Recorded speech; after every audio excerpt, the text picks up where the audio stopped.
মহাকাল করিডোরে পৌঁছেই আগে আমরা পবিত্র চন্দনের তিলক যে যার নিজেদের কপালে ধারণ করলাম এবং এটা আমাদের ইচ্ছে ছিল যাতে আমরা এই তিলক ধারণ করতে পারি এবং আমরা জানতাম মহাকালের আশীর্বাদ লাভ করা যায় এই তিলক ধারণ করলে। তার সাথে নেতিবাচক শক্তিও দূর হয় এবং মানসিক শান্তি ও শক্তি বৃদ্ধি পায় বলে আমরা বিশ্বাস করি আর কি। তাই তিলক পাওয়ার পরে আমরা শয়ন আরতির জন্য লাইনের দিকে এগোতে থাকলাম। মহাকাল মন্দিরের এই শয়ন আরতি রাতের শেষ আরতি, যা ভগবান শিবকে বিশ্রামে যাওয়ার আগে নিবেদন করা হয়। এই শয়ন আরতিতে অংশগ্রহণ করার জন্য আমাদেরকে 250 টাকা করে মাথাপিছু অনলাইন বুকিং করতে হয়েছিল। মন্দির কমিটির নিয়ম অনুযায়ী ভস্ম আরতি, সন্ধ্যা আরতি এবং শয়ন আরতি যে কোনো আরতিতে অংশ নেওয়ার জন্য আপনাকে এই মুহূর্তে অনলাইন বুকিং করেই যেতে হবে। আদারওয়াইজ কোনো রকম ওইখানে অফলাইন বুকিংয়ের ব্যবস্থা আর নেই, শুধুমাত্র শীঘ্র দর্শনের ব্যবস্থা রয়েছে অফলাইন। ভস্ম আরতি, সন্ধ্যা আরতি এবং শয়ন আরতি, এই মেন 3টে আরতি দেখার জন্য ভক্তদের ভিড় উপচে পড়ে মহাকাল মন্দিরে।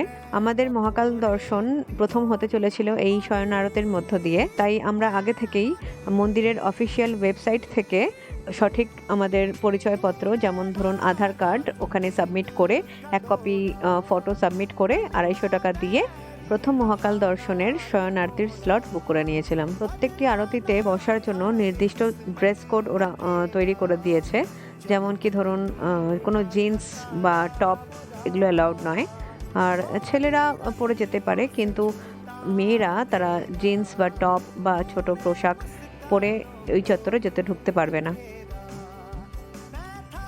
শয়ন আরতির সময় হচ্ছে রাত্রি 10:30 থেকে 11টার মধ্যে, তার জন্য সন্ধ্যা 7টা থেকে 7:30টার ভিতরে শয়ন আরতির জন্য লাইন পড়ে যায়। আমরা গিয়ে পৌঁছেছিলাম রাত 8টা, তখন গিয়ে দেখছি আমাদের আগে আরও 50 জনের লাইন অলরেডি পড়ে গেছে। তার মানে আমরা যেটা অনুমান করলাম যে এরা 7টা থেকে লাইনে দাঁড়িয়েছে, যার জন্য একদম ফার্স্টের রোতে গিয়ে জায়গা পেয়েছে।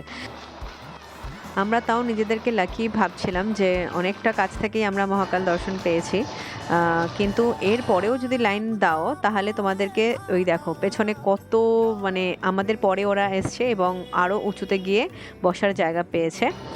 আর ওপরে ফার্স্ট ফ্লোরেরও ব্যবস্থা করা রয়েছে, মানে আরও যদি লেট করে আসা যায় তাহলে তো মহাকালের ওই প্রথম করিডোরে বসতে পারবেই না, তারপরে ফার্স্ট ফ্লোরে পাঠিয়ে দেওয়া হবে তাদেরকে, মানে সেখান থেকে মহাকালকে একদম পুচকে দেখাবে। সেই জন্য এই ভুলটা অন্তত কেউ করো না, ঠিক আছে? আমরা আগে থেকে জানতাম, যার জন্য আমরা সময় মতো পৌঁছেও অনেকটা ব্যাক রোতে গিয়ে বসতে হয়েছিল, তাতে কোনো অসুবিধা হয়নি। আমরা যথেষ্ট ভালো দর্শন পেয়েছি এবং আমরা এটাই প্ল্যান করছিলাম যে আগামীকাল আমাদের আবার শীঘ্র দর্শন বুকিং আছে, ভস্ম আরতি বুকিং আছে এবং সন্ধ্যা আরতিও বুকিং আছে।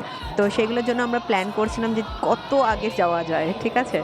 তো আর কি বলবো, এই দর্শন সবাই করছে। মহাকাল নিজে আমাদেরকে ডেকে এই দর্শন তিনি আমাদের দিয়েছেন। এর থেকে ভাগ্যবান, এর থেকে ভালো, এর থেকে প্রাপ্তি আর আমার সত্যি কিছু চাওয়ার পাওয়ার নেই। মানে আমি সবটুকু যেন পেয়ে গেছি জীবনে, আমার আর কিছু চাওয়া পাওয়ার সব ইতি ওখানে ঘটিয়ে এসেছি, মানে আর কিছু সত্যি চাই না আমার। আমি যা পেয়েছি মানে এর থেকে বড় কিছু হতে পারে না।